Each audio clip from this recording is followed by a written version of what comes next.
So this is a community food systems call on Monday, September 27th, 2021.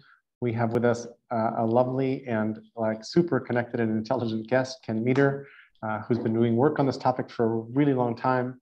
And I think maybe an easy way to to slide into the topic is, what's a way that we can see the world a little bit like you see the world? Well, I'd have to know more about how you see the world to answer that question. I've had Oh, you don't want to get inside my head. That's really dangerous territory. I didn't say inside your head, but but I mean, my really main exposure has been a few snippets from Anne and also from listening to the webinar you did on Tuesday last week. So I think one thing that I think that you're doing, just like I am, is that my work has done is to really look at what are the system levers that will move the system to a better place in the U.S. and global food system. We're certainly asking those questions together, and obviously we're all wrestling with the issue of how to build better market power for farmers, and I think part of that is clearly in your world and mine, finding ways to connect producers and growers and consumers more directly. And I'm happy to give you some more context for this conversation, for who this group is and where we're coming from. This is part of a larger thing that is not necessarily an entity, more like a hashtag and a movement called Open Global Mind, which started when by happenstance when lockdown started. And Open Global Mind means a couple things. One of them is open-mindedness. The one-line mission is helping humans make better decisions together. And OGM, Open Global Mind, is not specifically about farming, agriculture, or food, or healthcare, or education, or whatever, but in fact touches every one of those disciplines in different ways. And part of what's interesting is how we explore our way, across those issues, because it turns out that all those domains have the same sorts of problems in common. They just don't necessarily know it. And then another piece of Open Global Mind is inspired by, so let me just share screen for a second. So this thing over here, which is a mind map called The Brain. I did not create this software, but I was on their first press tour 23 and almost 24 years ago now. In December, it'll be 24. And this is mind mapping software. You've probably seen mind mapping software. Here's your Crossroads Resource Center. When I click on something, it rotates into the middle, and I've connected it under local living economies. I should probably connect it more. And during this call, I will be feeding my brain as we go. But here's what I have, for example, under local living economies. Now, I've been feeding this by myself for these 23 years. You're looking at the same file that I started 23 years ago, and it has 475,000 things in it, like local living economies and you and the Preston model and the local economy solution and so forth, all linked up. But it's just me doing this. And Open Global Mind is like, what if we were all collaborating to create kind of a global brain, like a global sense-making apparatus of some sort, and that it didn't have to look like this brain software. For you, it could look like whatever works well for how you represent what you know and what you care about. For someone else, it could look like there's a systems diagramming tool called Kumu. Maybe it would look like that. I don't know. And for some people, it might look like wiki pages after wiki pages after wiki pages. And I have a couple of friends who've been doing wikis for 30 years. So anyway, that's the context you've fallen into. Klaus has been the lead on our sort of food systems project. And he is on fire, as you likely know, about fixing stuff, having come out of the food industry, food services, and been in charge of creating restaurants and all sorts of things in the food ecosystem, and then becoming kind of painfully aware. And Klaus, forgive me for speaking for you. I'm happy to turn it over to you so you can explain it a little bit more as well. But really becoming painfully aware of how broken the system was, in particular as we try to switch toward regenerative systems with all the different benefits that regeneration offers, not least of which is carbon capture and maybe sort of some help with global climate change, that it might be one of the biggest levers we have for helping on climate change. Klaus, anything you want to add to that? No, just to say that we have been collectively on a journey for almost a year now, right? Which now has taken many twists and turns. And I posted yesterday this project chart that we ended up with, and then realizing that we will need some more resources to really transfer that. So it was exciting to see you come on the scene, Ken, because you already have operationalized some of the things that we've been talking about. And so yeah, that's why we're really interested to listen to you. Sounds great. Anne, do you want to jump in? No, I'll just I'll add, I feel like at this point I'm like a connective tissue in a way, in the sense that like I connected with Jerry and Klaus about the work they were doing, and then a very good friend of mine who's a mutual friend of Ken's connected me, and it was that realization that like Ken, as we said, has done this operationally and done it in multiple aspects, multiple locations across time and space. And I thought, there's just so much value in learning from failures and successes in the past. And then, just there's an opportunity to connect his experience with the slightly different but still applicable experience that Klaus, myself, and Jerry and others bring. So I am literally just a connective tissue here, bringing some folks together who care about the health of our planet and the health of our people. So love that. Anyone else want to jump in just to offer context for where we are as we start? Jordan, do you want to? I see you reaching for the mute. Hello, dear friends. Yeah. Hey, good to see you. No, I'm good. I'll just listen and debrief. But there's, Ken, I guess just there's a lot of organizations that are kind of gathering at the starting line and desiring to, or I guess coming to the awareness you had long ago that we need to move and move with force to get things realigned.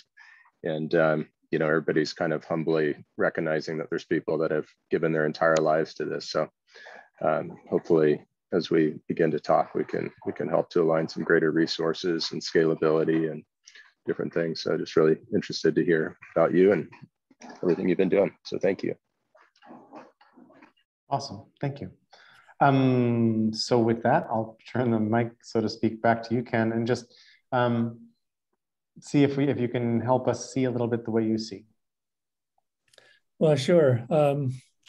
Let me just start by, my main purpose for today was let you know about the book and the resources that offers, but I should give you a little personal background to the book as well. My father was born on a farm in a log house on a farm in Nebraska in 1903. And he did everything he could to get as far away from agriculture as possible, but he also, in his later years, was really missing the sense of community he had back in the farm, even though farming was so terrible in his childhood. And that created a mystery for me that I decided I wanted to unpack. I really got involved in a lot of this work because of the Vietnam War and because of realizing that the war against Vietnam was also a war against our communities, because it was taking resources out of solving problems that we had here. And I was lucky to live in Minnesota, where we have a very strong cooperative grocery movement and cooperative movement. We have 10% of all the co-op groceries in the country are in Minnesota. And I helped start some cooperative businesses in inner city Minneapolis in the 70s. That morphed into a career as a journalist, and that interviews with farmers morphed into a conversation with scholars and with myself and with research libraries to learn more about the economics that farmers faced. I think in the 1970s, I was able to really encounter the regeneration dialogue, mostly from the Rodale Institute, which was talking about regenerative agriculture at that time. And it's a term I started using when most people had no idea what it meant and really did not want to hear the term because it was strange to them. And it's really wonderful to see that term now falling into very general use, although a lot of us are still not sure exactly what it means to different people, but it's a big development in the last 50 years. Could you tell us what it means? No, I cannot. I can tell you what my definition is, but I think that there's so many different definitions out there. I mean, I think what attracted me to the definition in the 1970s was that people talked about an agriculture that could regenerate itself. So essentially, the inputs you needed were the inputs that you raised on the farm, and the economic systems you needed to make that work were things you could develop within the community. And it was very much kind of local level grassroots definition of regenerative. It's a very different model than I hear a lot of people talking about today. But to me, the focus is on, especially looking, going to organic growers conferences back then when we had 600 people talking about this. It was the idea that you could grow your own inputs, you could actually create fertility on the farm, you could build soil health, and that would help systems balance out. And that was the heart of not only in agriculture, but as I've grown older, food systems that we deserve to have. So I think that would be my sort of short answer to that question.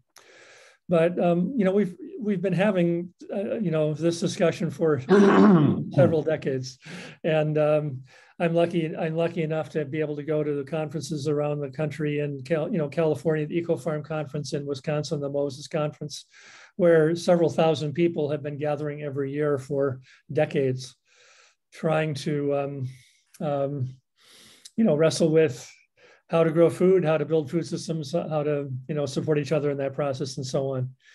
So I have a fairly keen awareness of what I've witnessed in that path.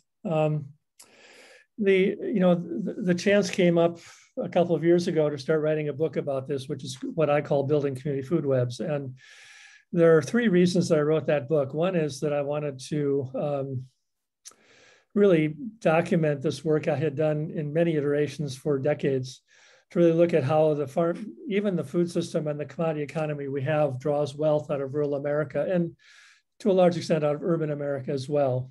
And that's a story that's gotten me all around the country working at community level projects, 144 regions in 41 states to date.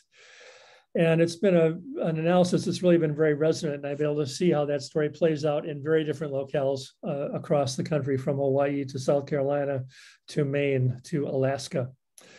And the bottom line of that story in the book would just be that I'm tracking, in a very conservative tracking, $4 trillion being taken out of the rural economy in the last century in inflation-adjusted dollars.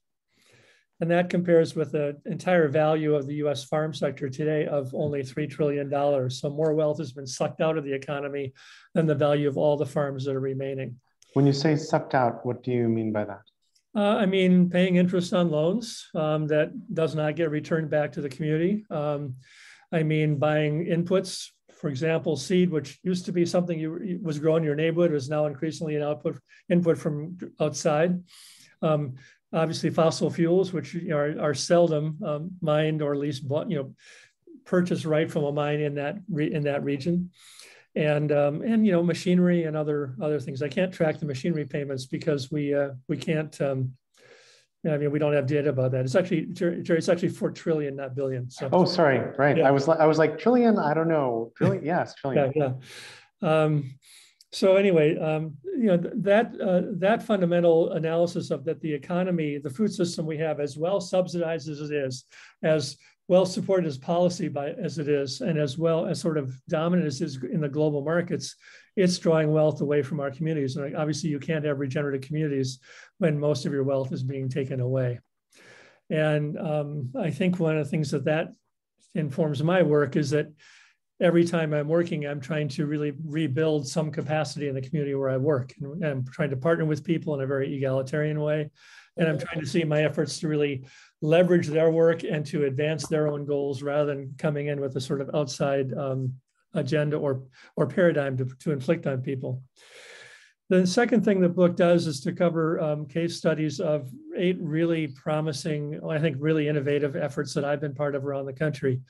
One in Montana, first of all, which really emerged out of the farm credit crisis of the 1980s, and really represents a lot of learning that we need to go back to, because the crisis we had in the 1980s is very similar to the crisis we're facing today with the dismal economics we have and the pandemic and so on. So that's a very good example of 50 years of activity in one state to try to address moving towards more sustainable agriculture and more sustainable living profiles.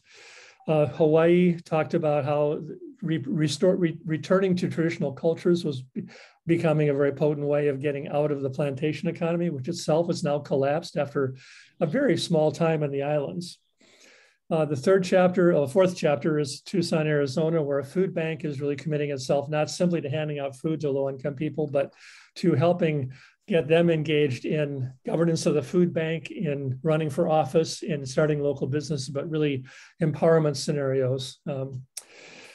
The next chapter is at Southeast Ohio, Athens, Ohio, where a group of young people moved from the East Coast to Ohio because they thought it was a fertile place for communication, for connection. And they started what ended up to be a business incubator center with the idea that low-income people would have the opportunity to start businesses. I'm waving my arms because I'm in a room that has a motion detector. I wasn't sure you wanted me to stop, so that's it. Yeah, no, I have subtler ways of asking you to stop, so yeah, okay. Keep going. Anyway, my apologies. Through a business incubator center food business incubator in Athens, Ohio, people imagined helping low-income people start businesses so they could ramp out of poverty by becoming new business owners with some mixed success. Next, I moved to Northeast Indiana, where a group of economic developers has, first of all, decided that they need to bring immigrants to a very white community and a very red state, because without that workforce, they don't see the region surviving. And they view food and ethnically identified food and local food as one of the ways they're going to attract immigrants and other people to come live in Northeast Indiana. And they built, with my assistance, a Northeast Indiana Local Food Network, which again is having mixed results. Next, the story goes to Phoenix, Arizona, where the official county plans in Phoenix suggest that the amount of farmland in Maricopa County should be reduced to 0.4% of the land base in a region where billions of dollars is being spent buying food. And there's an essential conflict because developers can get a tax break by leasing land to farmers on favorable, leasing land to farmers. They often do it on favorable terms, but they have the right to pull that land back anytime they want to develop housing or commercial development on it. So several of the farms I interviewed, 2 of the farms have been either threatened with a relocation or had to relocate since I did that chapter alone. And we have not penetrated the discussion in Phoenix to get them to really pay close attention to the need to have food produced in the region if the region itself is going to survive. And there's obviously very tough water issues there as well. But I think one of the tools there was to show network maps that showed the isolation farmers felt.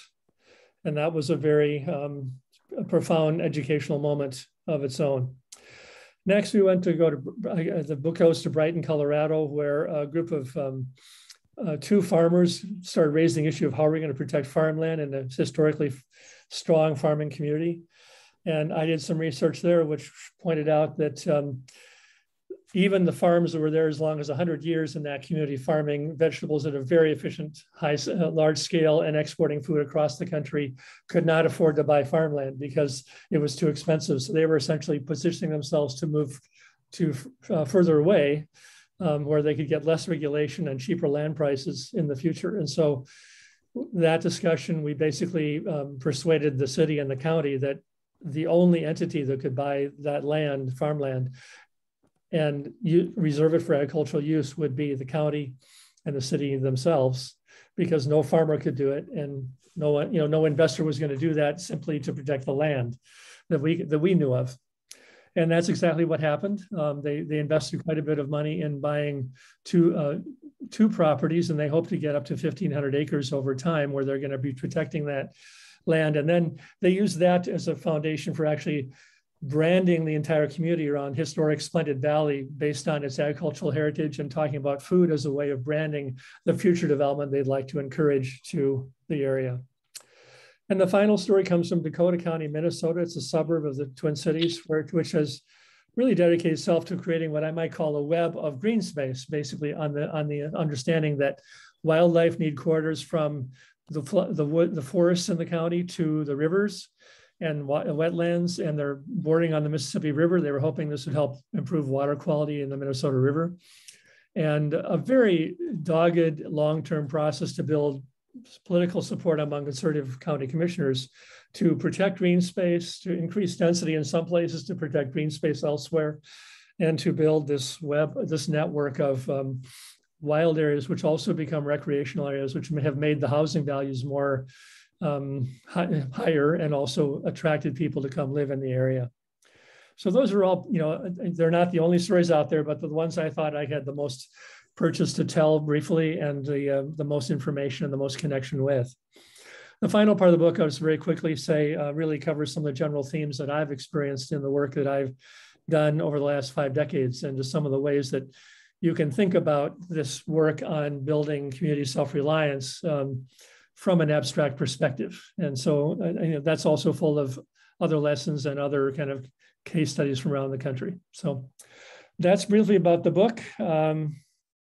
I think I would just, maybe I'll just close by saying I think that, one of the important lessons of my work has been that everywhere I go, I really start by learning the history of the place. I learn about the people who've already taken the first steps forward, and I learn about the unique assets that are unique to that community and how to build on those assets, and more importantly, not to undermine them.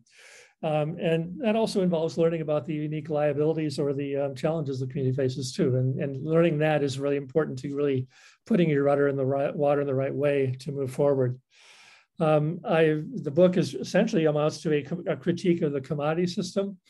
And I'm more and more convinced as I do this work, which is not popular with a lot of my farm organization partners, that it's the commodity system itself that really makes a more sustainable regenerative agriculture impossible. And I think this really this book is a testament to the idea that we have to really build connections between farmers and consumers if we're going to have fair pricing, market power, and sustainable landscapes. And then I think the final thing I'll say is I was reading a Facebook post from a farmer I know in the Midwest who is actually a scale that I consider scaringly large. And he had an investor come to him to say, can we take your model and take it to scale? And he said, it's not scalable if it is replicable.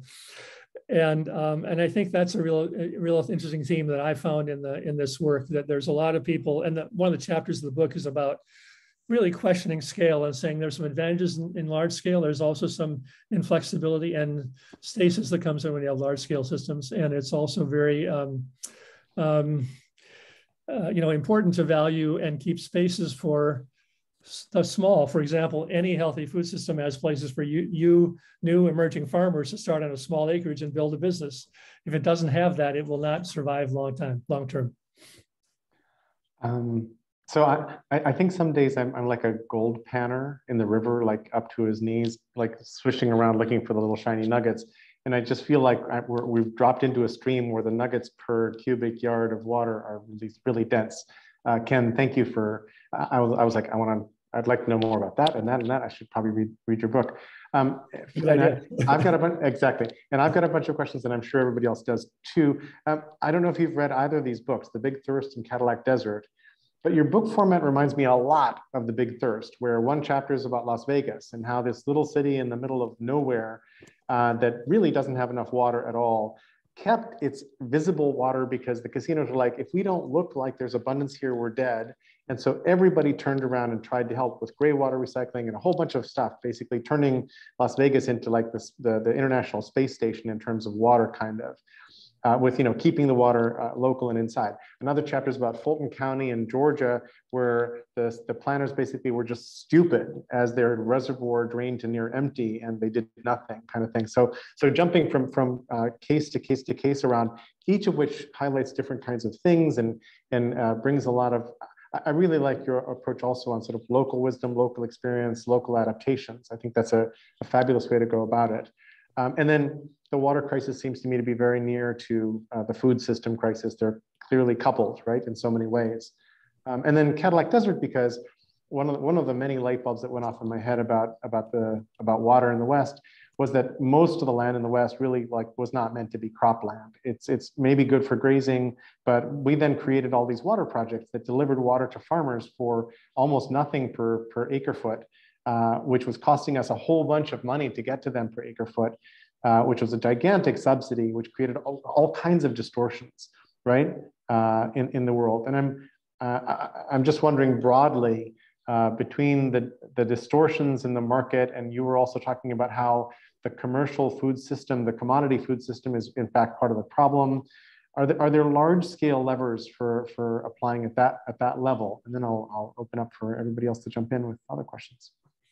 Well, I think that, I mean, I'm no expert in water issues at all, but, the sort of standard argument I hear when I go around the West is that the water rights are really terrible, but we cannot legislatively make them better because they're so entrenched historically and the politics are so fractured today.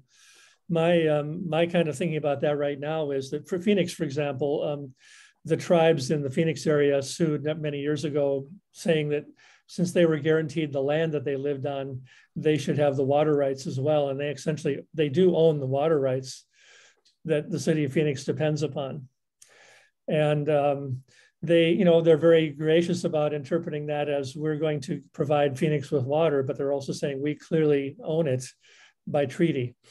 And in many ways, I see the most hope for tribes really asserting treaty rights and saying we're going to manage water in a different way and really go back to some of the traditional insights that fed life in the past. But that's an easier thing to said than done, obviously. Legislatively, it just seems like a really messy situation because those imbalances created by the irrigation that you talked about also created power imbalances that make it very difficult to resolve them politically. Is there any politician or movement that's actually doing the right thing on these issues? Well, I mean, again, I'm not an expert in water, so I mean, I don't mean water here. I just mean sort of the policy levers for the big system, like what's broken in the commodity food system, which is more your backyard. Is anybody out there with a policy platform you could like totally get behind because they've framed it right and they've pointed to all the pieces that are broken in the system, like let's do this, even if it sounds impossible to do because everything else you just said. Well, there's several, and I think you're aware of the National Sustainable Agriculture Coalition, which is the group that I hang out with the most, and they have been very sophisticated in their work in DC, and they are very well positioned in the discussions in Washington from their strategic acumen. They're very well networked with grassroots groups around the country, and I wouldn't say that their policies are perfect. But also I wouldn't say that I've been spending a lot of time doing in the policy arena. I've been much more focused on how do we make change at the community level, given the stasis in Washington. Mm-hmm. And obviously the Federation of Southern Cooperatives in the South has been doing cooperative development in the Southern states since the 1970s, and a whole cluster of credit unions and cooperative banking and cooperative sales of fresh produce.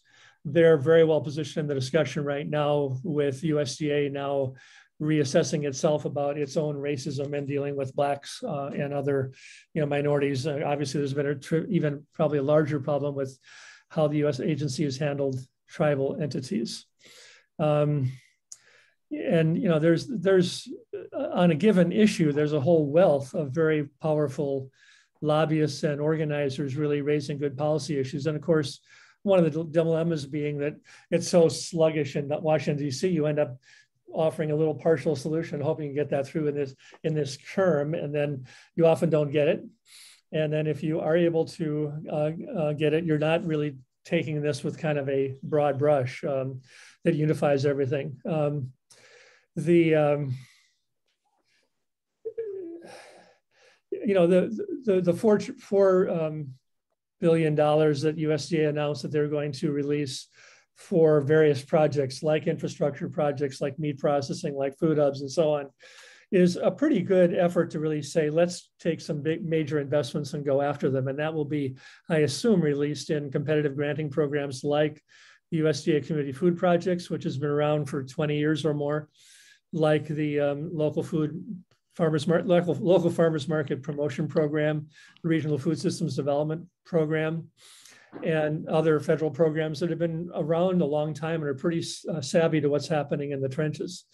But with this new money, we finally have the chance to look at this in a very holistic way and say, okay, here's a chance to invest in a major way at one time.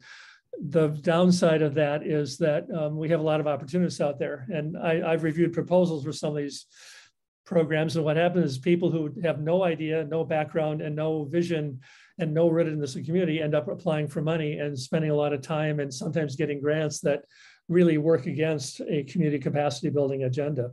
Right. And I'm not sure at all that the USDA or even our movement has the ability to weed out the wheat from the chaff in that way. I mean, the food hubs exception is a very good one because most food hubs are cost centers rather than profit centers, but people have been convinced to embrace them because it's been made popular by USDA because it's a term that can be sold politically.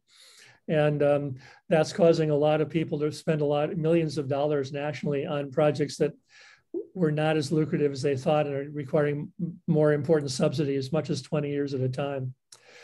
The other group I'd point to, unfortunately, is gone, but I mentioned this in the book, but the Community Food Security Coalition was a very well developed effort to provide an umbrella for a lot of grassroots activity around the country.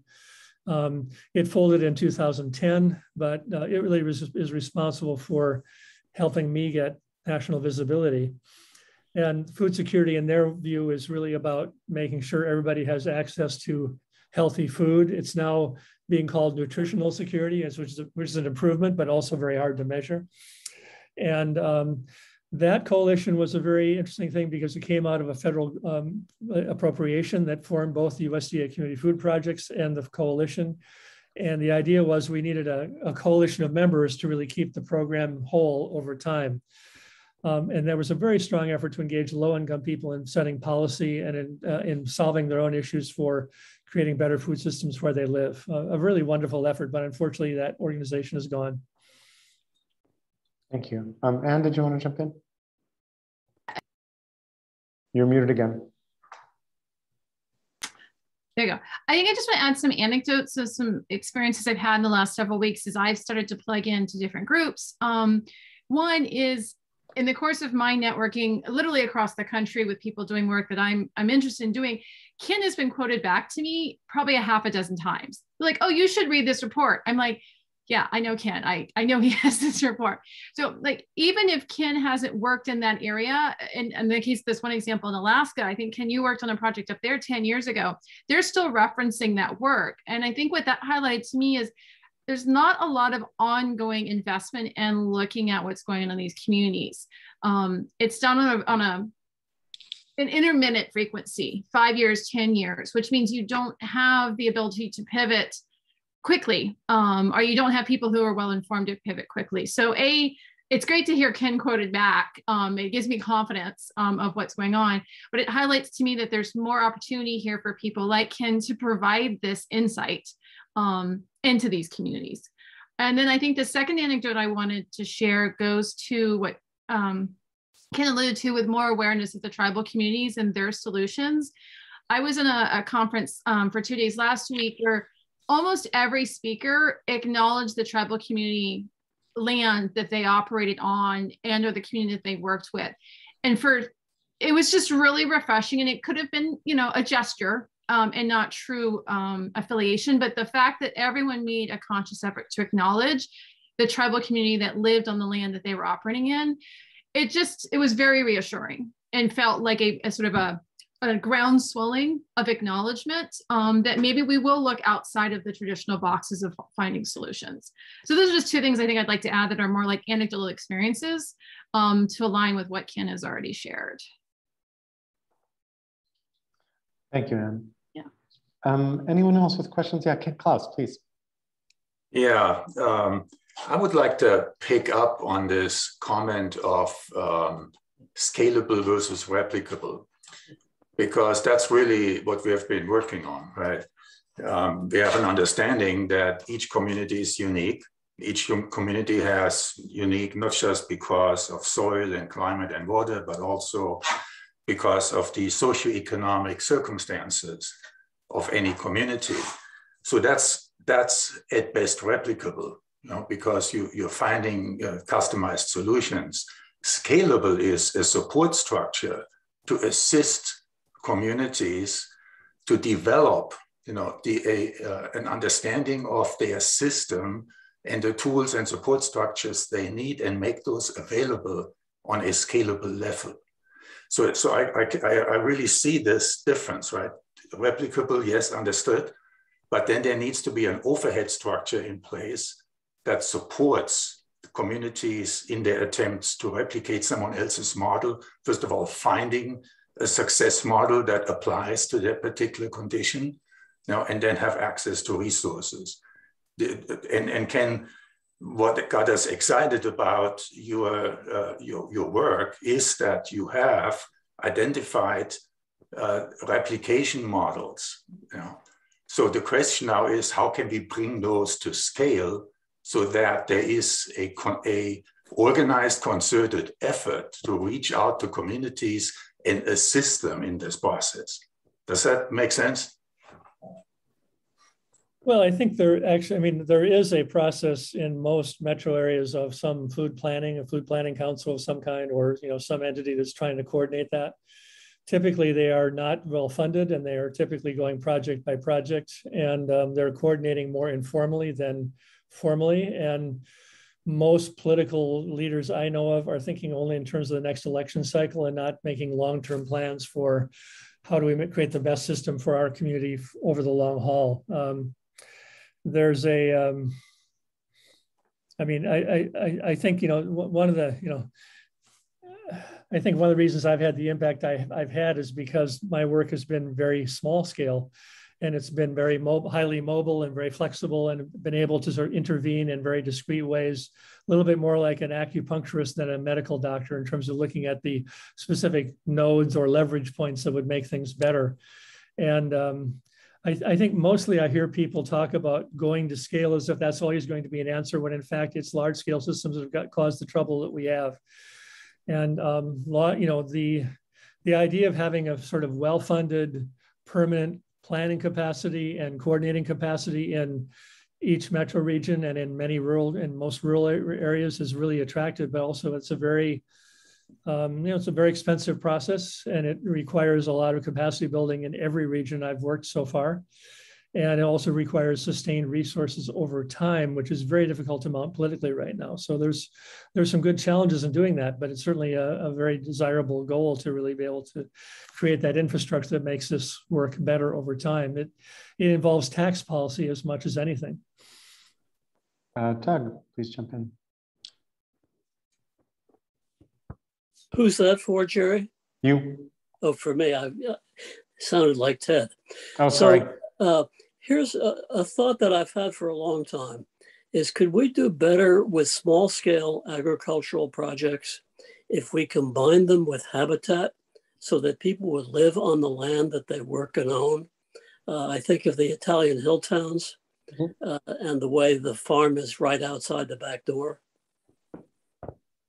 Well, there's actually several immigrant communities who have exactly that vision in their mind when they're moving to the States right now. And there's a group of Somali Bantu farmers in Maine that I met with several years ago.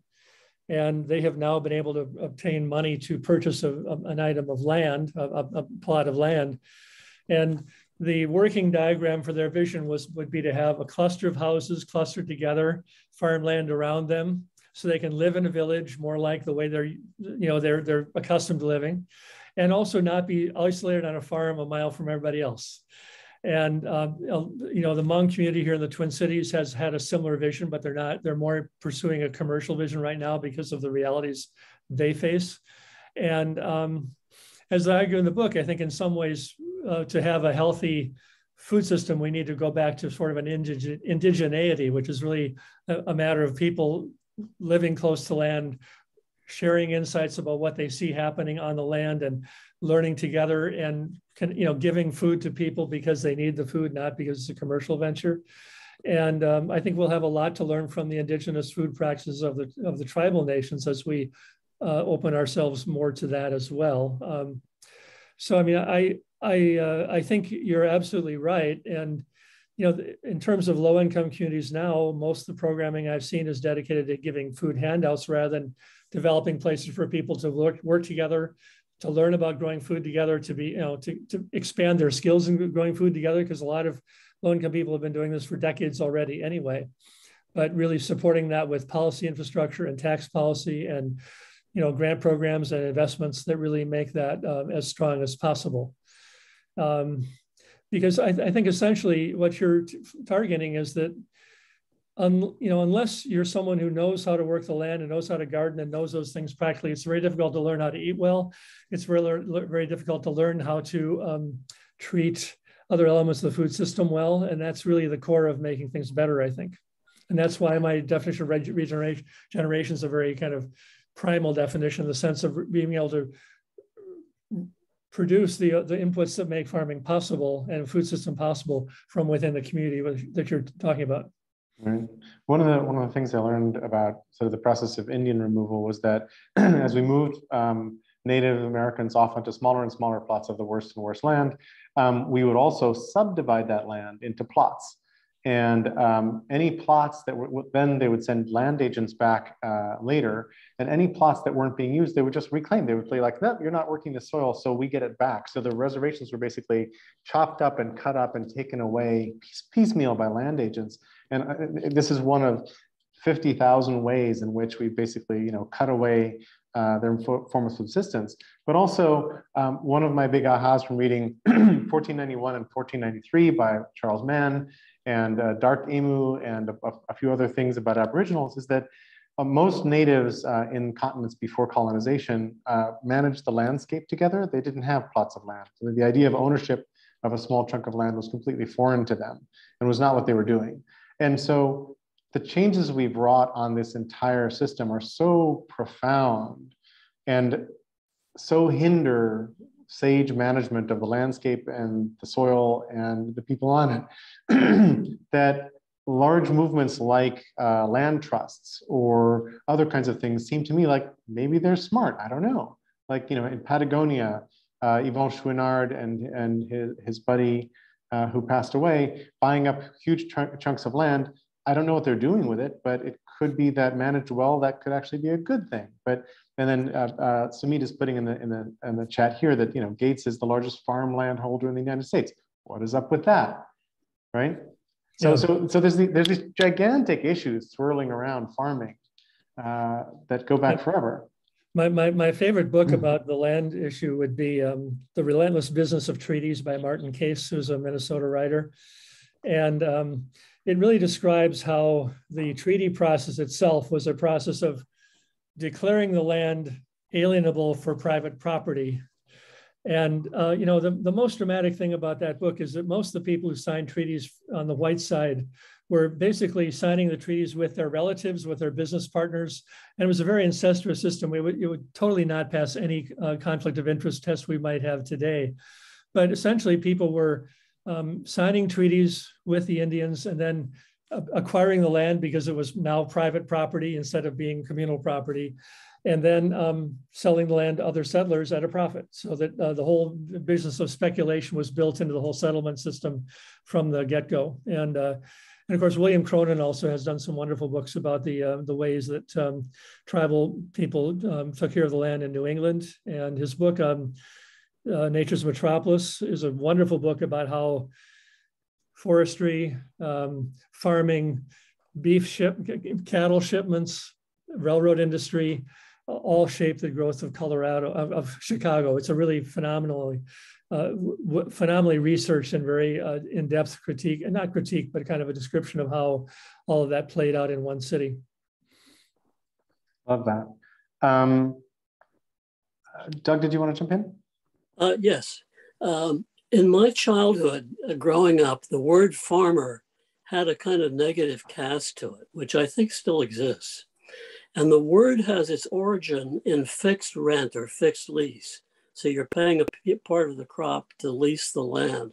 And the person who did that was a farmer.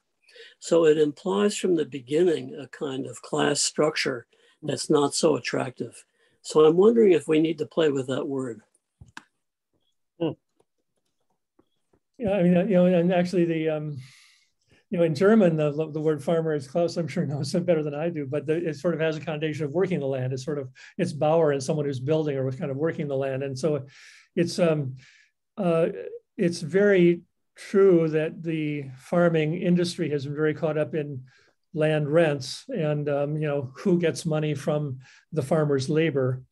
What I'm excited about now is a lot of my friends who are young emerging farmers are posting on Facebook pictures. One farm family shows pictures of them snuggling with their hogs and really getting down and kind of playing with the animals and feeling very much kinship with them. And I think that what I'm seeing among some of the emerging farmers, or at least who are privileged enough to do this, is a real sense of we're farming because we're having a good time and we're connecting directly with buyers who support us to do that. And I'm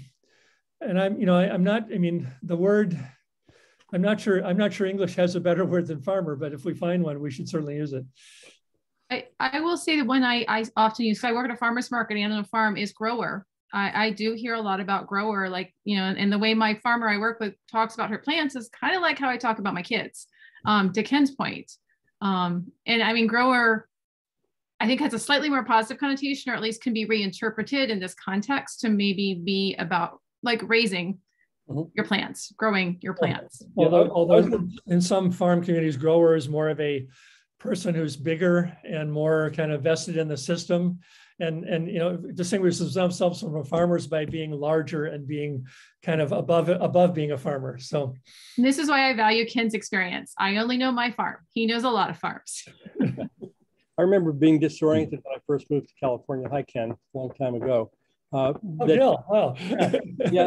people, I heard people say grower, not farmer. I was from the Northeast. I was used to farmer, and the grower was disoriented. And I think you're right, and that it does, to me, it lands like more of a manufacturer than a steward. I like steward a lot. A steward doesn't imply necessarily growing or raising anything, but for me, steward works really well. Stewards of the land. Yeah.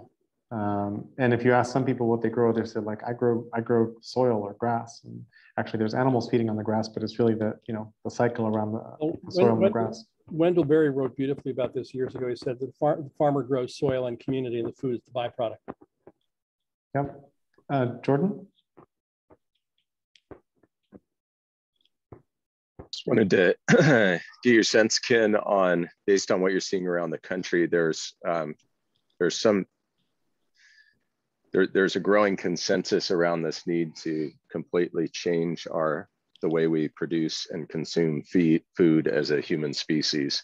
And there's some time frame in which we need to do that in order to have the best shot at the total regenerative project of our planet.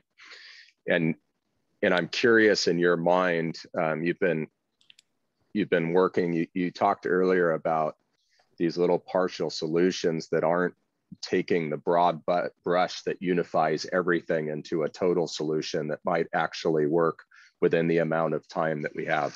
So I'm kind of curious, from your perspective, what's out there that has the best shot at succeeding at that total broad brush that unifies everything into something that might actually work, within this decade?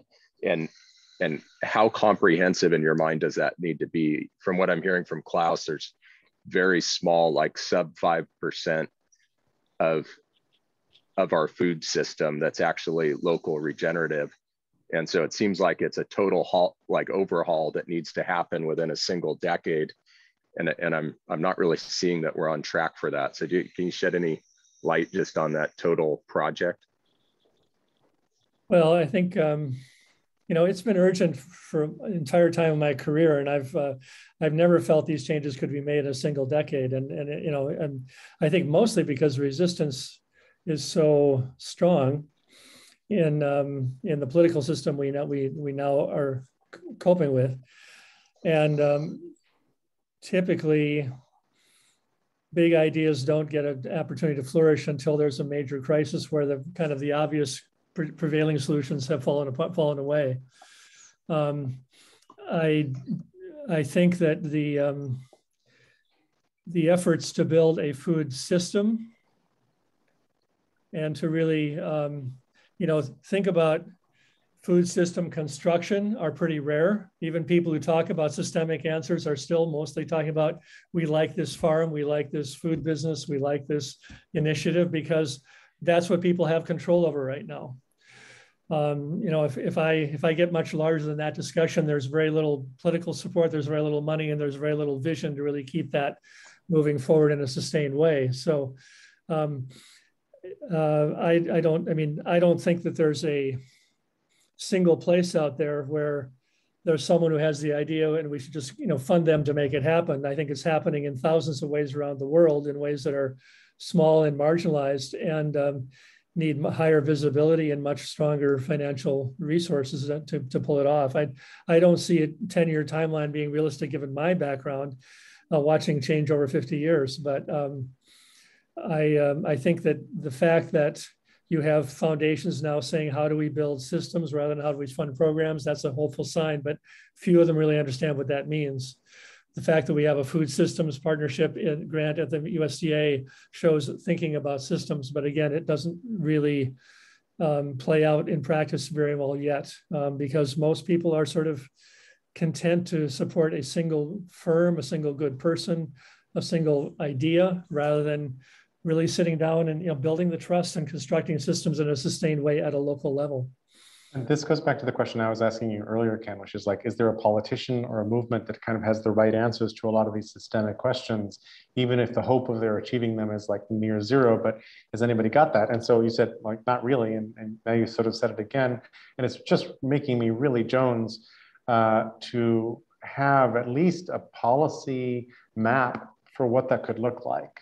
A good description of what things one could implement and what things one could do to make that all work. Let me go to Doug, then Klaus.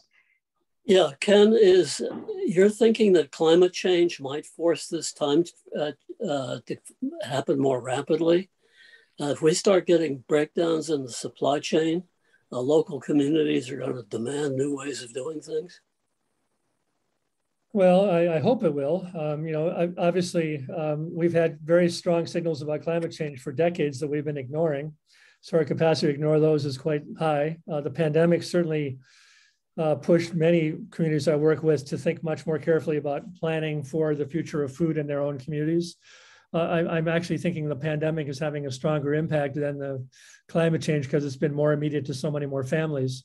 And I really feel like we're most vulnerable in terms of, immediately in terms of viruses or other illnesses that may break out because of the bad conditions we're living in. But it's essentially, obviously young people have really mobilized around climate change in a very effective and wonderful manner. They don't have much purchase politically yet. And we have, huge funders trying to prevent all the nations from really addressing climate change effectively. You have some communities that have gone totally off the grid or have found ways to be carbon neutral in the next 20 years at the community level. So you have this whole ferment of activity that's happening wherever it can happen. And, if climate change doesn't scare us, we're going to be dead. But the pandemic may get us first, and it scared some of us, but not all of us. And it's also caused this reaction that we're also dealing with at the same time. So it's a very complex reality we're all coping with. Before I pass the floor to Klaus, I think it was Ray Taylor who was briefly on the call who sent me an email earlier today and gave me not an acronym, but an abbreviation that I hadn't seen before. I'd never heard of multiple breadbasket failure, or that it has like MBBF.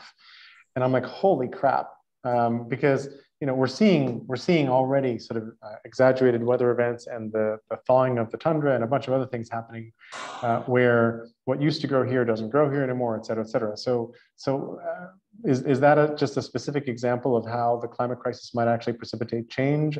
Are there other things in that? I mean, it also points to really dark scenarios where there isn't enough food to go around.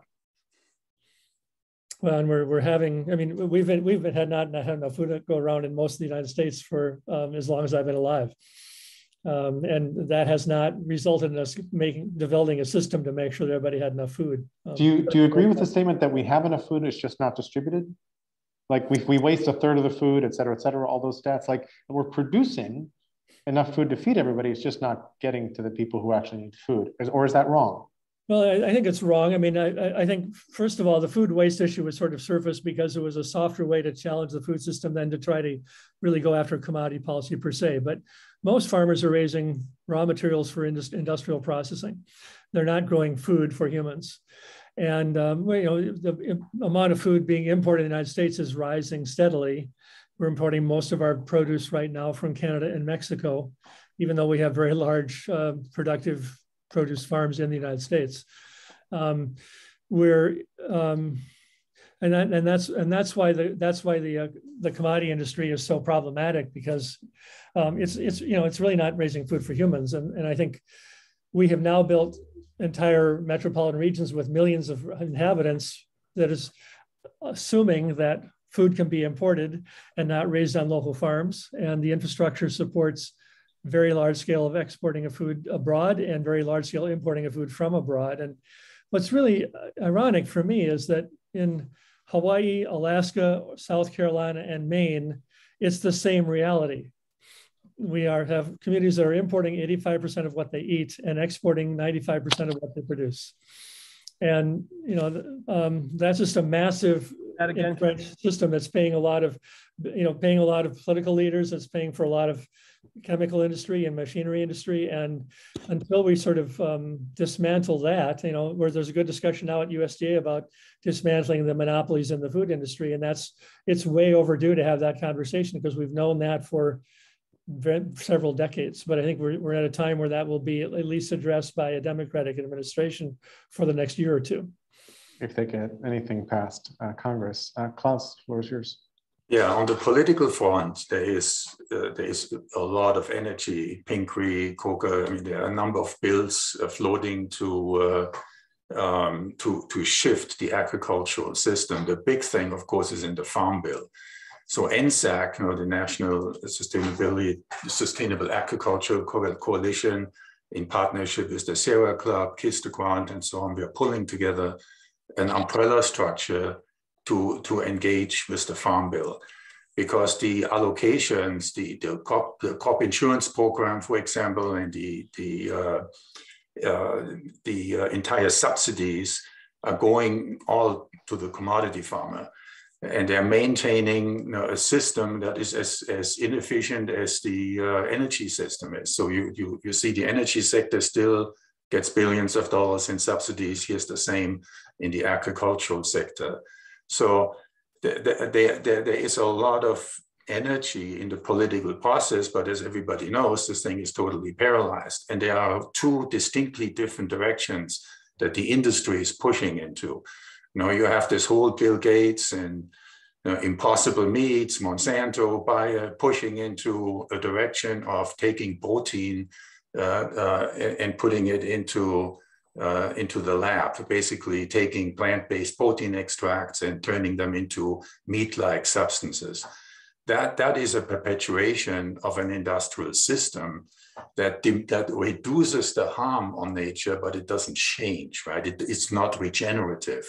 It simply lowers the amount of damage that's being done. And we're beyond this, because we have to now really regenerate.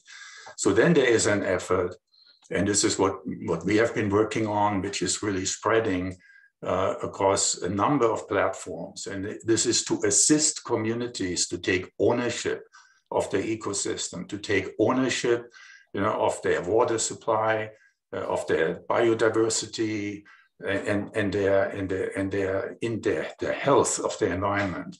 And that starts with food. You have to really get into food. And the whole notion is that in order to restore soil, you have to apply that at the regional level, because soil is unique. The types of soil, condition of soil, you're dealing with climate, with water accessibility, with socioeconomics, and so on. That is unique to each community. So there are no top-down solutions possible. So the idea that we can get a bill out there in Washington that somehow fixes at community level the food system, it's not going to happen, not in a regenerative fashion. So the system has to be turned upside down to where solutions are coming from the bottom up. But at the same time, you need a support structure. So once we have identified here is what we need in this community, then you have to be able to find access to resources. That's one thing. And then even more important is access to the supply chain. And so until the industrial agricultural system, the supply chain, decides to support these regional and local efforts, in a way of we guarantee will buy your product when you have to change out the crop because you need to you're out of water, you need to put nitrogen into the soil and things like that. That is the key issue. So what we are suggesting is to work within communities where, for example, the local school system, the hospital system, corporate caterers are starting to engage at a hyper-local level for sourcing and assist in rebuilding a supply chain, because it's not just a farmer. You need an aggregator, you need a processor, you need logistics and so on to pull all that together. So that's basically where we have been pushing away across a number of NGOs and a number of attempts, to put this to the test. And a couple of sections of my book that I like would talk about the way that farmers have interacted with grocers. And what I'm experiencing in my consulting practice is that the only grocers that are reliably going to purchase locally are independently owned stores. Who really have the farmers as their constituents and who have a reason to say we're connecting with the farmers who are around us. There's a very important story in the book about Whole Foods in Omaha, Nebraska, where a group of organic farmers decided to asked to supply the Whole Foods store. And there was a very supportive buyer, a young woman who was trying to make good things happen at her store. And she was able to get a very good display for the local farms in the middle of the entryway. So every time someone walked in, they were walking by local produce from Iowa farmers across the river. And the problem was that as soon as that was well established, her bosses basically told her, we found another source that's just cheaper. We need to cut out the Iowa farms because we have another supplier that can do it with less cost. Wow. And that person who was the good buyer decided to move on. And the store made it clear that they were not being committed to that. And essentially, as long as the store is owned by people from distant community who are responsive to shareholders and to cutting costs more than building a strong community, there's really no way that can last over time. And you saw Whole Foods, as it was positioning itself to be sold, treat farmers worse even before the sale happened, because they wanted to show that their margins were as low as possible to be attractive for sale. And again, that's one of the dilemmas of trying to go to scale too quickly. And now they're Amazon. Go ahead, Gil. Yep.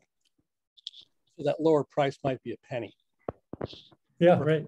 Or a fraction of a cent. I mean, they will move billions of dollars based on tiny differences that are really significant for farmers, growers, stewards, but in a different way for them.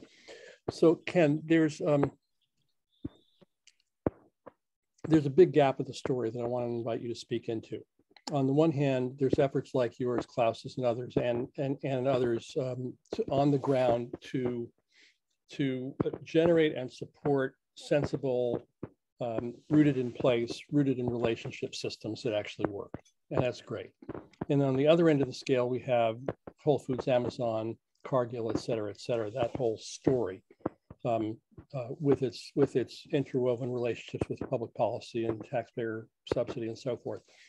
There's a big lot of gap between those two.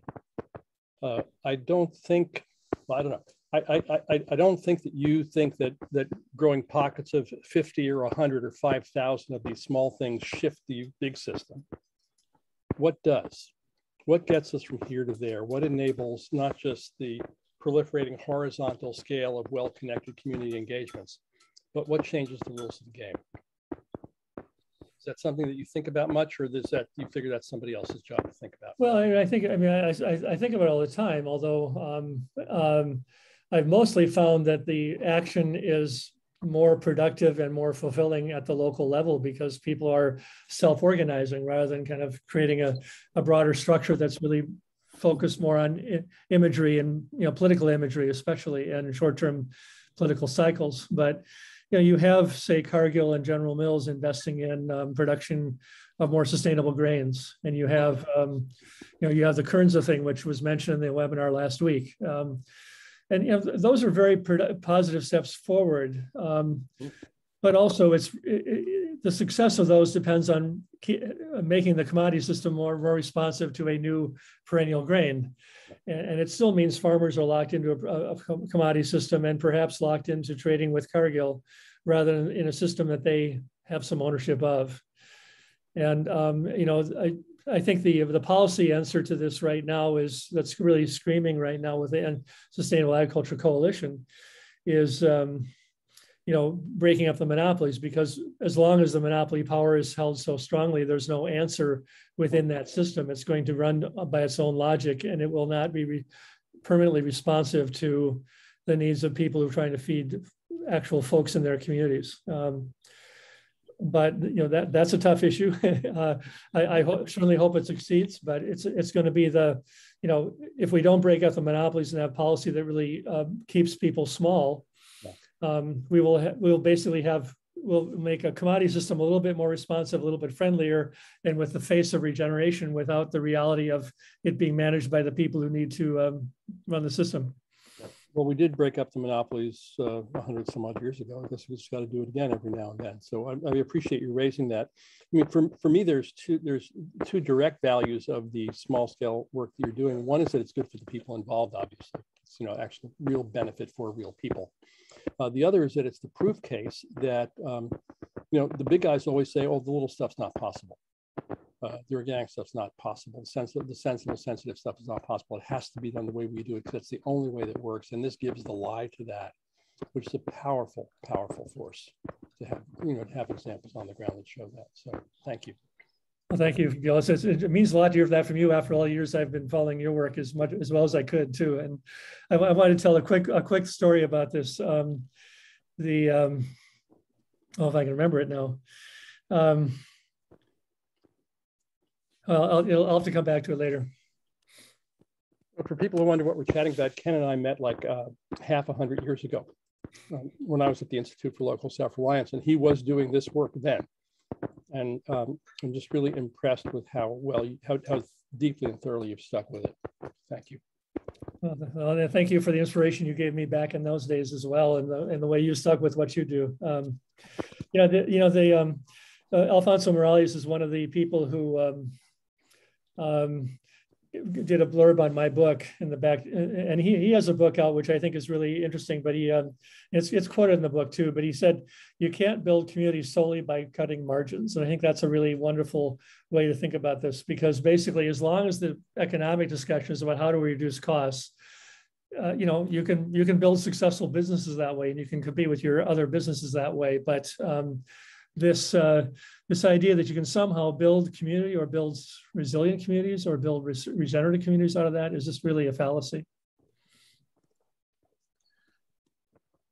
So what does it take to build regenerative communities? What are the underpinnings? What are the infrastructures, superstructures, other sorts of things that are needed?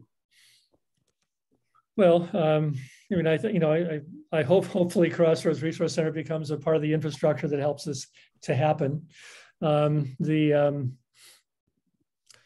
think I see this as a process of self-organization. If you look at this from a systemic perspective, you look for people to self-organize answers that are suitable to their place and time, given the unique assets of their community and the limitations and obstacles they face. And it's, and that's really the promise of democracy, is that we self-organize to make our lives better for the broader good. And that means supporting self-organizing. And at least that's what it says on the box top of democracy, right? On the box top, yes.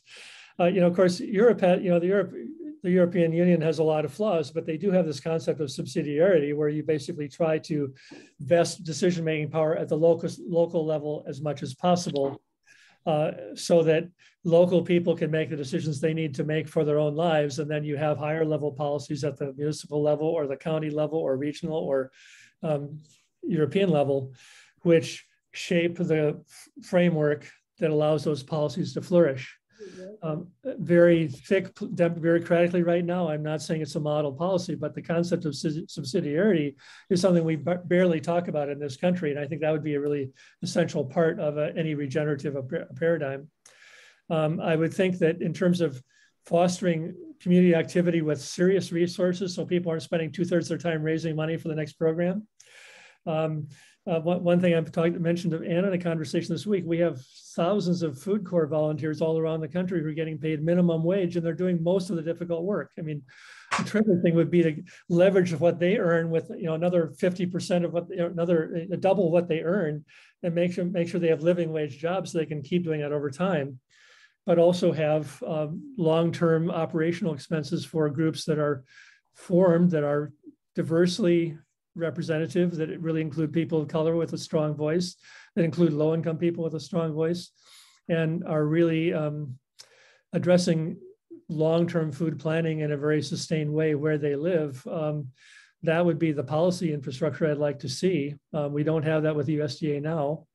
And we also have to adopt policies, like I said, to break up monopolies and break up the institutions and the political systems that really frustrate that self-organizing activity that really allows us to do systemic work, moving the levers of change we see as they change over time in each community where we're working. Mm-hmm.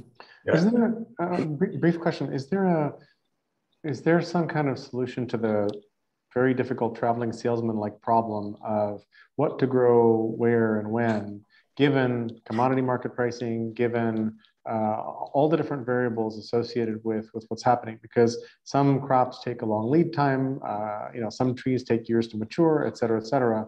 And then there's these crazy global markets where if all of a sudden most of Asia decides to build shrimp farms, suddenly the price of shrimp plunges to nearly nothing. And then many of them are underwater, for example. So literally and figuratively. So is anybody working at the systems level to try to even out the flows, make it so that farmers can actually choose wisely what to do? Well, or is it just like, hey, let's roll the dice this season? And first thing I'd say is we're all working at the systems level because we're all facing systems, and there's no like single global systems level that we can sort of tap into. It's really a nested series of global to very, very local to hyper local that are all systems, all changing rapidly, and all kind of throwing us surprises on a weekly basis. And that's one of the reasons that policy set in Washington, D.C. seldom works, because how do you write a policy that works for Maine as well as Arizona? It's just very, very, very, it's really an impossible task. But the key is obviously to have resources in the locale that stay in the locale, that allow people to invest in what they understand to be an answer. At some level in the global trade thing, and again, we've been arguing this in the World Trade Talks for decades as well, that we need to have the ability to protect our boundaries. And I don't mean in terms of building a wall around the country, but there's becoming a discussion at the World Trade Organization, which I'm not close to, but I'm hearing some signals of it, that nations should be free to set their own food policies, and that the commodity policy, which is global, should have less regulation and should be less, should be more about what we call free trade, but that basically every country, and I would argue every bioregion, has the responsibility and the need to have a boundary around itself so it can insulate itself from global pressures where people step in and do something too rapidly, too big, that undermines my work in one part of the country or one part of the world. Thank you. Jordan and Klaus? You want to go, Jordan? Sure. So I come from a different background in that I've spent a lot of my career building things. And so when you are building a roadway or a dam or one of those things, you have an intention, and you have a set of existing conditions, and you have a time frame and a set of constraints in which you have to transform from what is to the different intention. And I'm really concerned, I'm really hopeful as I get further into these conversations to hear about the tremendous number of heroic good people, like the thousands of food corps volunteers you just mentioned, and your work, Ken. I'm also a little bit concerned that we're in a mode where we can recognize that what got us here, that no additional amount of doing that will cause the transformation that we're talking about within the amount of time that we have to get it done before my daughter and her children are suffering in the dystopia that we'd all like to prevent. And so it seems like it seems like there's growing awareness that any idea that there will be any political solution to this, or any movement of Gates Foundation or the Cargills doing more sustainable things, or big policy shifts to break up the monopolies, like those things aren't going to happen in the amount of time that we have. And so I guess the other hypothesis is that we need to do something like what we're all talking about, but we need to completely take responsibility for building it ourselves. And it probably needs to be a combination of the pieces of it that we're all seeing. It seems like every individual, like I think everybody's aware that this is a process of relocalizing and recomplexifying all the systems, because that's the only regenerative pattern that there can be, is ultimately the restoration of that individual and local sovereignty. And so if you imagine that, and that if that only happened in 1 out of 195 nations in this decade or this 20 years, it wouldn't matter, because the whole living system's connected. So it's like, okay, well, we have to completely change the patterns of production and consumption in millions of different locales around the world simultaneously within 10 to 20 years. And we can't rely on any politicians or any elements of the existing corporate, religious, or political structures to get it done. So it can only come through the individual sovereign action of individual and local communities. However, what we're seeing in all these places is that when individuals wake up and they realize this, they all lack the resources and the infrastructure and the ideas and the training and the capacity to be able to do it on their own. So I guess this is what Klaus was saying a little bit earlier, was it seems really apparent that there's a need to think through the infrastructure. It's like if it's each individual's responsibility to transform their individual and local system, it's our job collectively to create those ladders to success. And so just one, I guess the hypothesis that some of us are coming to is we need to create a massive and widespread international movement of individuals who are going through some kind of a educational and orientational experience to wake up to the realities that we're fundamentally accelerating with technology the rate that we're applying destructive patterns, and that we need to individually change the way we produce and consume in order to reverse those patterns and start modeling new patterns.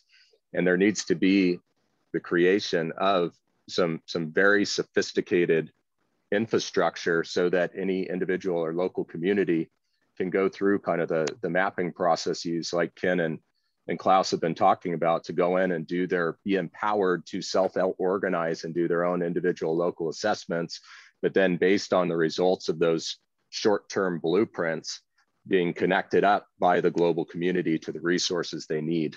And so I guess my hypothesis is it's the people on this phone call that need to somehow come together and get that done. We've all got a lot of great starting points. Ken's got a lot of examples. We've got legal infrastructure and organizational infrastructure and people. We've got technological platforms built to empower people to learn together and implement their own self-organized local instances of the patterns of success that they find that might be applicable. And I'm concerned that we're all looking for the organization that's going to do that. It's not out there. And we're going to need to do that if we're going to succeed. Yeah, that's why I like Klaus's ideas. Yeah, if I may just pile on this. I mean, I've given up some time back, and I'm very engaged in the political process with business climate leaders and citizen climate lobby. I'm actively meeting with senators and Congress people and so on. And you realize that this is not going to happen, right? I mean, this is going to take way too much time. But Ken, you were just saying that what has to happen is the development of networks, people self-organizing, right? And just as Jordan said right now, this brings us back to the replicable versus scalable the idea here. Replicable totally realize that each community has unique needs. At the same time, we can also see that there is a great hunger in particularly the younger generation to have meaningful change happen. So it takes a multi-pronged outreach to educate participants in the market, to help them understand where the trigger points are and the leverage points are, but then provide resources, training, and advice, expertise for communities to develop here. And much of that is not so much technical as it is socioeconomic, because you have to have people understand that in your community, your local zoning laws, your regulatory frames that you set up in your community are preventing us from implementing vital changes that could easily lead us to adaptations that we can't even fathom right now. We can't sit back and wait for some solution from Washington. It's not going to happen. So it has to be bottom up. Everything we need to do, we know. Your book basically outlines it. We know what needs to be done. So it's now a matter of mustering the energy, the will. And I'm on the same page with Jordan. We are, last call here. We can't miss another growing season because the industrial agriculture ripping open all of the soil, letting the carbon steam out of the soil, screwing up the entire water cycle on a planetary level. We don't have a lot of time to fix that. There are no 10, 20 years going as we are right now without leading this to a shipwreck. So we need to mobilize. And I know my gosh, I've spent 40 years in corporate, in the corporate world. The idea of mobilizing, even 5 years ago, I would have thought, no, you have lost your marbles here, but we need to mobilize. We absolutely need to muster the will and the energy to engage here at a serious level because we're in serious trouble. Two things before passing the mic to Gil. One is, I may need to watch some cute cat videos at the end of this call just to bring spirits back up, because this is just, it's heavy, it's hard. And then second, Ken, I think you were about to jump in. I was gonna ask if you wanted to jump in because we're getting near the end of our call time. I just wanted to say that, resources have to be mobilized, but there are people all over the world doing this, and they have been doing it for decades. And there are tribal people in remote places that have been raising crops for themselves, or bringing quinoa back, or bringing heritage potatoes back. And there are people in Alaska who are bringing back traditional ways of raising potatoes that date back, tens of thousands, 14,000 years perhaps. It's not that we have to sort of start from scratch. Mostly none of this is visible in the media. None of this is visible to the political systems, and it's all under-resourced because of this extraction of wealth that my book describes. And it's really more a matter of knowing what's happening out there, intervening in ways that are appropriate to that and supportive of people who have taken those steps, having power over their own work, and not simply coming in with a model and sort of dominating that discussion because someone has money or someone has political access. That's the challenge, I think. And that's why the conversation about mobilization makes me nervous, because it's being mobilized and it's underway already all over the world. And it's more a matter of sort of untapping that self-organizing and giving it resource that is really the issue in my thinking. And then once we've done that, then we have to talk, those people will develop some structures that are pretty sensible to themselves. And also very locally adaptable, because this emergent thing that's happening all over the place is very nicely adaptable locally if we allow it the freedom and the elbow room to adapt. In many cases, there's legal restrictions for doing a bunch of things, or farmers are in debt so that they actually don't have a lot of options for what to do, or name your restriction. But if we can figure out how to loosen their bonds, a lot of local activities might actually get somewhere. Gil?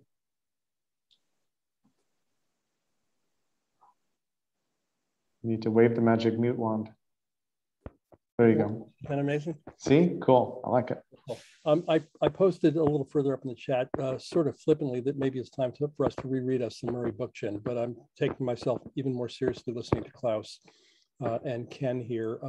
For people who are not familiar with him, check him out. Anarchist, ecological writer, profound critic, one of the source fountains for Institute for Local Self-Reliance. And Jerry, of course, has him in there. Hang, you've taken over my screen, so I can't read something. Oh, sorry. Murray was also one of the source fountains for the Kurdish anarchist resistance that is not well known in the United States, but there was actually an anarchist sub-nation, ecologically oriented, feminist, and fierce, sacrificed by President Obama when he didn't deal with Assad. They were wiped out when the U.S. support was withdrawn. In Murray's book, The Next Revolution, an article called The Ecological Crisis and the Need to Remake Society, he argues that the most fundamental message that social ecology, that was his term of art that he used, that social ecology advances, is that the very idea of dominating nature stems from the domination of human by human. For an ecological society to develop, first, the interhuman domination must be eradicated. Capitalism and its alter ego state socialism have brought all the historic problems of domination to a head. And the market economy, if it's not stopped, will succeed in destroying our natural environment as a result of its grow or die ideology. So aside from the flag waving of all that, what there is in his work and in the communities that have built on that work is very real practical examples on the ground of the kind of voluntary collaborative coordination that Ken and Klaus and others have been talking about. And I think we would do well to dive back into that. Thanks, Gil. I remember long ago deciding to read up on these anarchists, crazy anarchist people. And so I picked up a book by Kropotkin. And I'm like, oh, good. He's like a crazy anarchist, right? And I read the book, and like the first half of the book is all about cooperation in nature, how termites cooperate, how wolves cooperate. And I'm like, ooh, this guy's really frightening. Frightening why? Oh, he wasn't frightening at all. He was like totally talking about really sensible stuff. It was like, separately, one of my favorite books in the world is The Great Transformation by Karl Polanyi. Yeah. And at one point I read a refutation, sort of it was a critique of the book by Murray Rothbard, who's the head of the Mises Institute, which should give you a clue. And I read Rothbard's letter about Polanyi's book. Mm-hmm. And Rothbard commits every one of the sins he's accusing Polanyi of committing, none of which are committed by Polanyi. And I realized that this letter by Rothbard is basically waving to his followers to say, don't even go read this evil, vile, filthy thing. It's dangerous to you, don't touch it.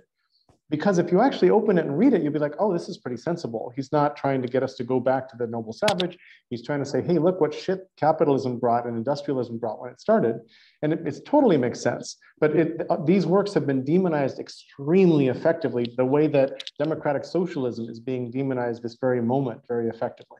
It's especially demonized by Mises and his folks, because if you come forward with a libertarian impulse, which is who Mises speaks to, you have Murray talking about the same sort of libertarian human freedom voluntary association impulse, but taking it in a collaborative rather than an individualistic direction. See, if only we could have a cage match between Murray and Mises and all those. Yeah, that'd be entertaining, and everybody would learn a lot. Well, you must have some holographic WWF producers in your and we've got like GAN algorithms and GPT-3 that could reconstitute their writings, right? So this could work. We could just haul some modern technology out and do a cage match. Well, I think I've decided on this call to organize a reading group. And part of what I'm hoping OGM can do is weave some of these things together. And I realize that this is like it's like a hairball inside a hairball next to a thorny thicket of twine. But if we can make our way through it, making some sense together, I think we can actually piece together some of these arguments so that everybody doesn't have to read all of Bookchin, for example, but rather we can make use of what he showed up with and the ecofeminists and native practitioners and Tyson Yungaporta, and kind of bring it together into understandable, digestible narratives that people can pick up and go, oh, I'll have what they're having. Ken, it appears that you are going to have the last word on this call, unless someone else wants it, but still, I'd like to pass the mic back to you, so to speak, because this has been really fascinating, and I'm thrilled that you've been with us here. Well, it's wonderful to connect with all of you, and thank you for taking time to listen to that. So I guess my last word would just be that I hope some of you will read the book and spread the word around, because I think it is a valuable way to kind of both have some stories for inspiration, but also some ideas for how to do this work in the most effective way. And I look forward to some other conversations down the road as we have a chance. Thank you. Same here. Same here. Gil, is that you raising your hand again? Nope. Okay, that's from before. Well, we're still not quite at the half. Anybody else want to chime in and last word and put a bow on this? Anne? I'll just say I really want to extend my appreciation that everyone made the time to listen to Ken. I think I was really grateful to have been introduced to him and to have read his book. It's been part of this journey. And I think that's the one thing I would say I've really appreciated is the folks who are working in this space really want to lift anybody up who wants to work in this space, and their willingness to lean in and collaborate and help bring people along with what's been done and bring you with them as they move forward. It's a really positive community. I've yet to come across anybody who has not been that way. And Ken, I think, exemplifies that. So I really appreciate him making the time, and appreciate you all making the time to talk with him and listen. Along those lines, Ken, any recommendations for where we can join conversations, participate, learn more, that kind of thing? I think NSAC is probably a pretty good place to plug in as far as that goes. And Federation of Southern Co-ops is having a webinar pretty soon about cooperation because they're one of the pioneers of cooperation. I get one final story I wanted to pass on too. I was thinking about quinoa as I mentioned that, and I got a contact from some people in Central America who were trying to raise quinoa, and they basically were told that we will invest in you if you build a warehouse to export the quinoa, but not if you want to feed people who live in your community. And that's the sort of nexus of where we are. People all over trying to do that and just finding the obstacles are kind of this bureaucratic normal thinking. And that's what we have to cut through. Crazy. We live in crazy times. May we all survive them, and may our children's children have a better world than we do. Thank you all. Thanks, everybody. Thank you. Thank you.